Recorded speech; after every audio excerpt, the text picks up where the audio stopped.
Okay, now it is.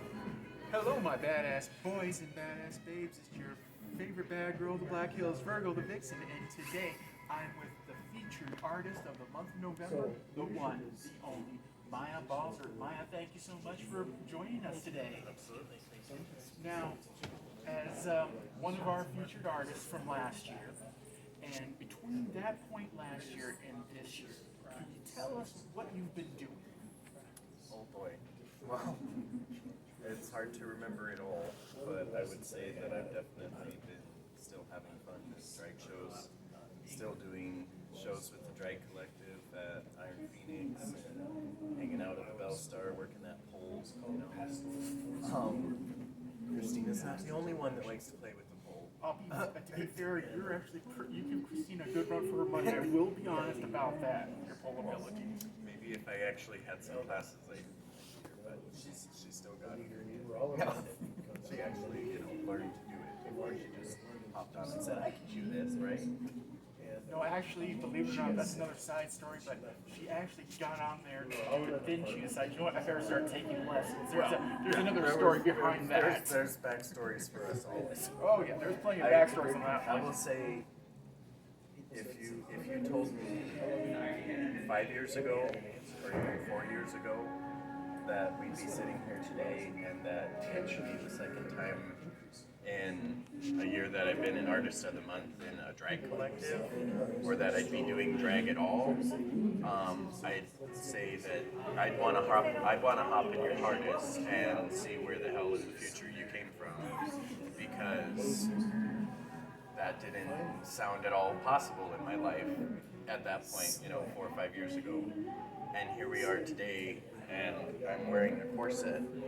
I don't have hair on, but at least my mom, Show the corset, at least that's my, beautiful. I think that is a really amazing. at least my drag mom can be proud I'm wearing a corset, because I didn't, I decided to be butch today and not have long hair. But yeah, in that year's time, is there any accomplishment or any great achievement that you have had that you want to tell our viewing audience here?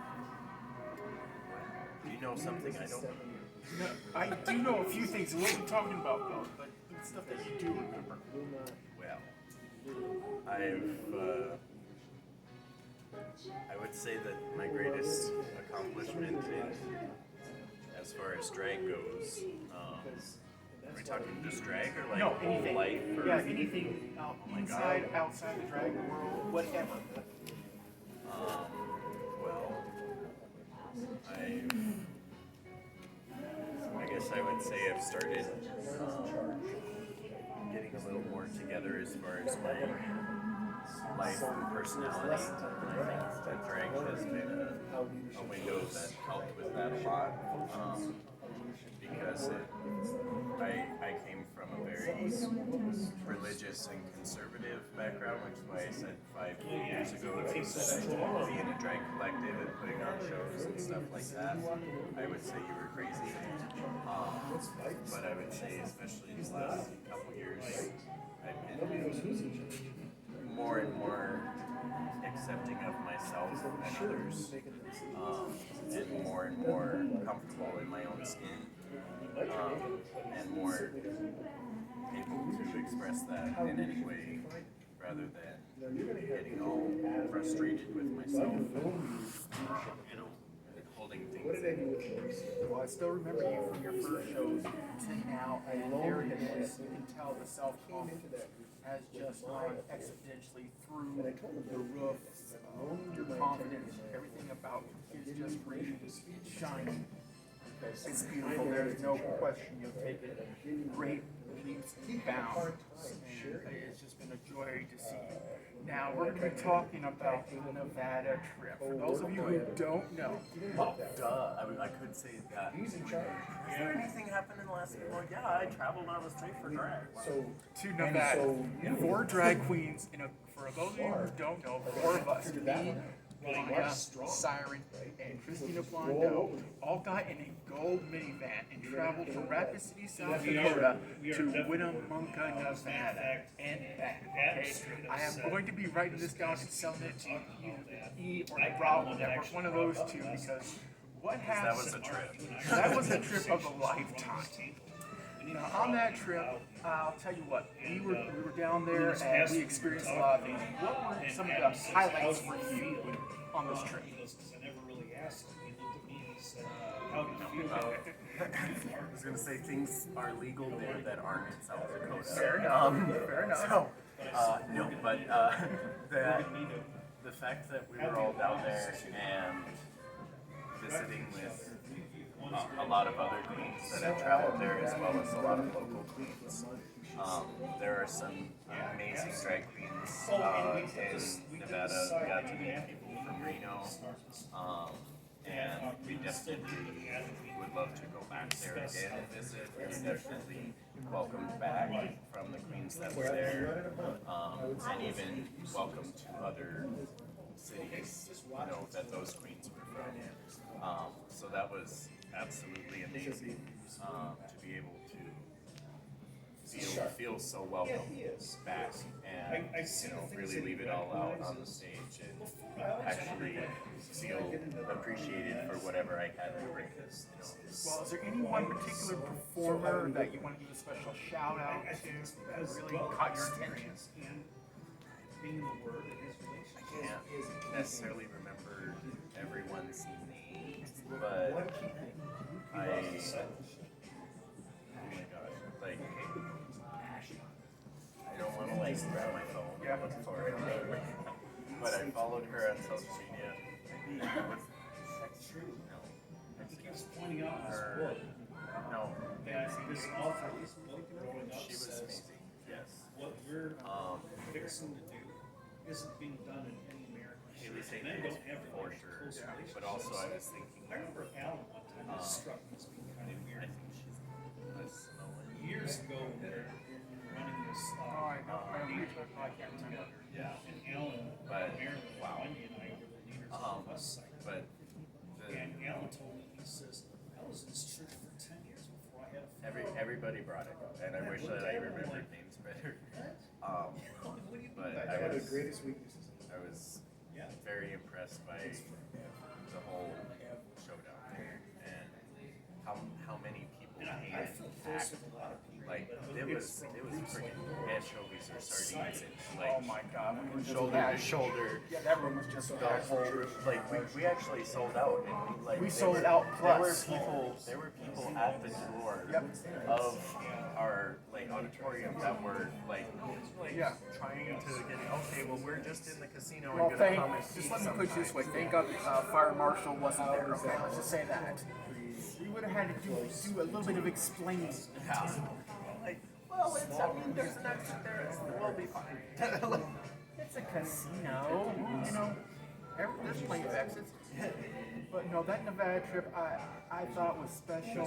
And there's a couple, I want to mention one of several funny stories. And I'll be the first to admit was when we arrived in a place called Over, Nevada. Okay, half the city is in Utah, the other half is in Nevada. And you will back this up. The Utah half looks like it is run down.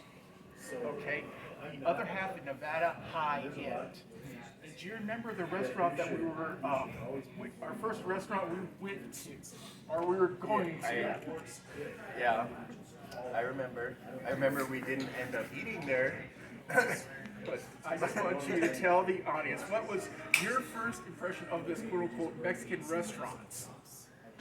Well, it looked like there weren't even employees there for a week.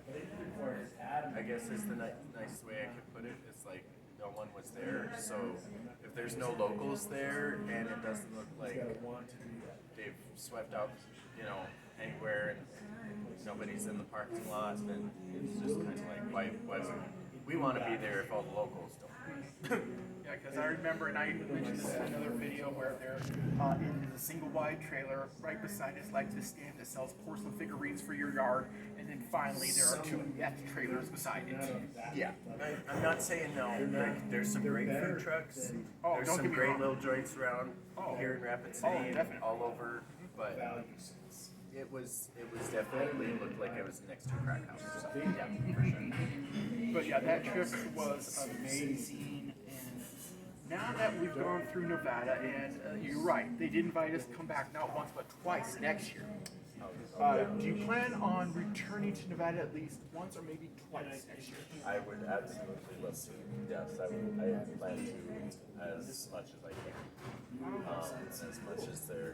As much as they welcome me, I'd love to. Okay, just to wrap things up, what are your plans for the future? Do you have any dreams or any plans that you yourself want to achieve, like you can say the next 14 months, for example? Definitely want to expand my drag and get there. Recently, there's been a lot more of me exploring kind of my own drag and like sometimes going against recommendations of older queens in my drag. And one of those things is incorporating sign language into my performances. And I have a long history, started learning sign language when I was about 12, and I really don't want to lose that. It's been a very important part of my life with lots of friends in the past. Some of my very best friends came from bonding over learning or knowing sign language. And so actually getting better at interpreting songs and incorporating that into my performance while not forgetting that I'm performing, if that makes sense. Because there's a big difference between interpreting and performing. And if I can marry those and perform an interpretive dance, you could say, that would be better than kind of losing myself in the lyrics or than not being myself. So yeah, I can go out and shake my booty, but I feel like anybody could go out and shake their booty, but not everyone could incorporate those different elements that I want to incorporate. So I'm trying to, with some success, I might add, I have been remembering a lot more of the different languages that I've learned, and so I want to really hone those skills and see if I could incorporate that more into my drag as well as helping others again, but in different ways than I used to think that was something. Well, I hopefully will see you continue your development and amazing abilities that you keep bringing to the stage. And for the record, there is a lot more stories about Nevada that we could tell. That is just the tip of the iceberg. But I guarantee you, if you ever want to hear it, you can talk to either one of us, or you can talk to Siren, or you can talk to Christina about some of the other details. Maya, is there any, like I said, any other final thoughts that you want to give our viewers? Support local shows, come out and see us. We got a show coming up at Iron Phoenix, is that? Yep, Iron Phoenix, 26, 7 o'clock. Yes. So come and see us and hope to see you soon. We'll hopefully, get $1 or something out of you. Stuff it in here. Well, Maya, thank you again for joining us. I appreciate it. Well, this is Maya Ballzert, November's Featured Artist Month. I just want to say who's your vixen, and see you in December for December's Featured Artist. Thank you.